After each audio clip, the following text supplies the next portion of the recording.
Welcome to The Explainer. Today we're diving into a fascinating, high-stakes, 30-year geopolitical chess match. We're talking about the late 18th century. Now this is a time when the British were aggressively expanding their footprint across India, but standing firmly in their way was the absolute powerhouse state of Mysore.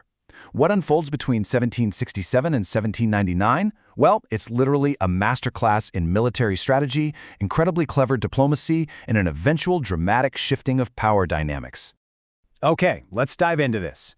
Our roadmap for this struggle tracks the rise of Mysore, the Wars of Equality, the turning point, the final stand, the subsidiary alliance, and finally, the father of modern Mysore. So let's kick things off with Section 1, the rise of Mysore, and filling the Vijayanagara power vacuum. Right, so after the massive Vijayanagara Empire fell apart, Mysore was initially ruled by the Wadiyar dynasty. But, power is a funny thing. It often shifts behind the scenes long before it becomes official.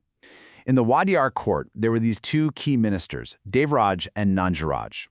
They were the ones who actually kickstarted some crucial military reforms, which, importantly, included integrating a large number of Muslims into the military ranks.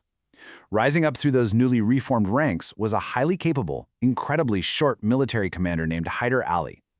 Recognizing his own growing strength, Hyder Ali basically realized he had the upper hand, ultimately replacing the Wadiyars altogether to become the absolute ruler. And his first moves in power, absolutely brilliant. Once he took over, Hyder Ali didn't just sit back and enjoy the throne. He got to work building serious infrastructure. He built a major arms depot at Dindigul, down in Tamil Nadu, and he set up a new post at Mahe. Now here's where the geopolitics gets kind of sticky. That Mahe post, he actually handed it over to the French. It became very clear very quickly that Hyder Ali was fostering a much closer relationship with France than with England, building this anti-British alliance that would totally set the stage for the conflicts to come.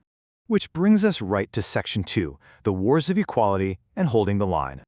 Okay, let's anchor ourselves with a timeline. The English wanted to connect their stronghold in Bengal down through the Carnatic region, but their push into the Carnatic, Mysore saw that as a direct threat.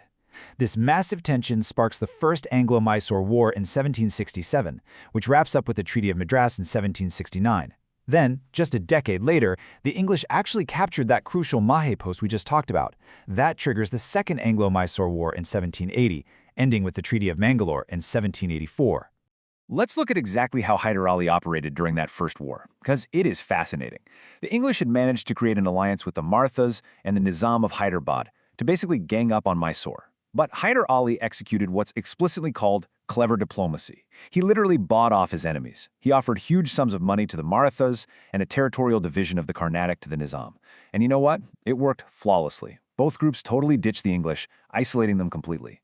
Hyder Ali then goes on the offensive, invades Madras, and forces the English straight to the negotiating table. The result of that brilliant maneuver was the Treaty of Madras in 1769.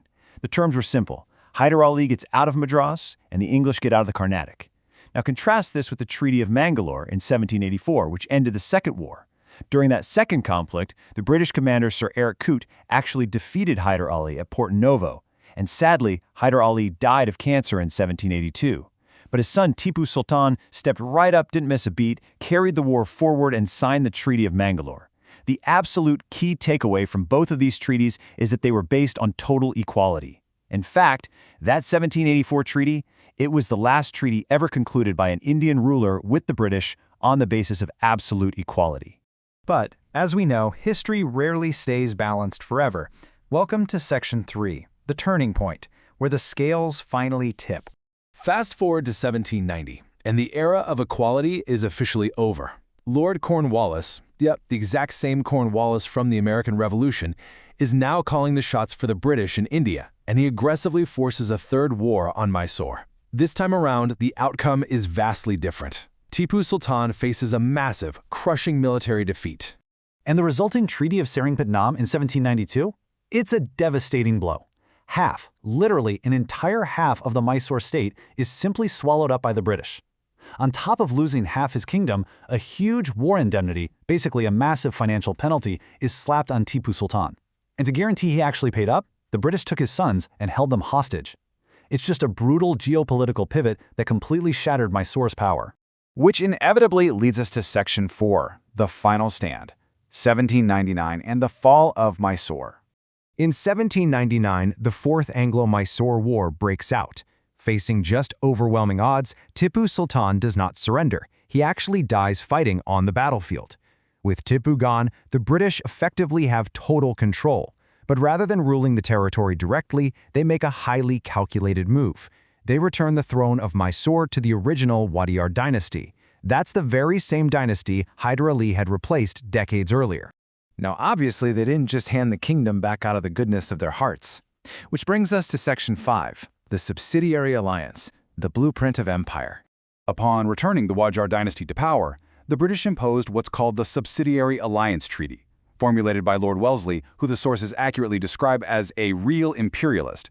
This was a masterful, if incredibly insidious policy of indirect subordination. Essentially, it allowed the British to control Indian states from the inside out, without ever officially flying their flag over the palace.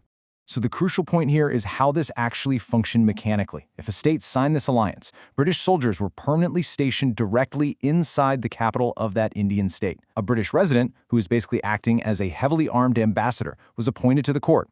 As a result, the British entirely controlled both the foreign and domestic policy of that state. The local rulers still got to wear the crown, sure, but the British were holding all the strings. Interestingly enough, Mysore wasn't the only one caught in this net. The Nizam of Hyderabad, that's the same state Hyder Ali had brilliantly bribed years earlier, was actually the very first state to sign the subsidiary alliance. And there's a wild global context to all of this. This entire treaty system was largely whipped up by Wellesley to counter the threat of Napoleon invading India.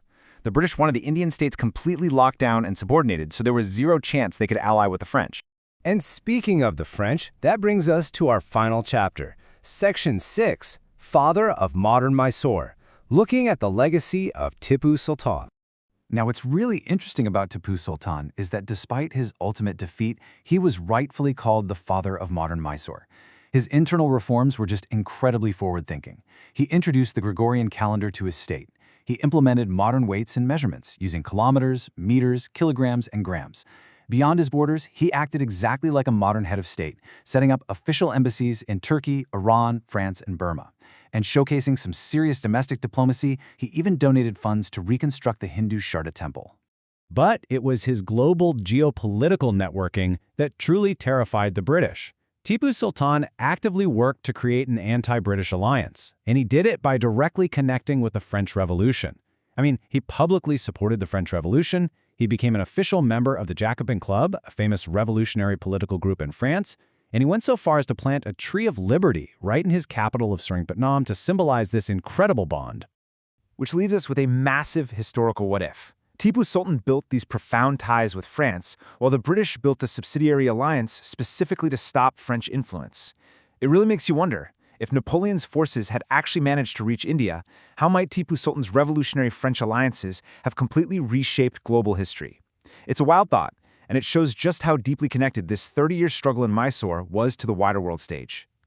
Thanks for joining me on this explainer. I hope this helped you structure and visualize this amazing piece of history.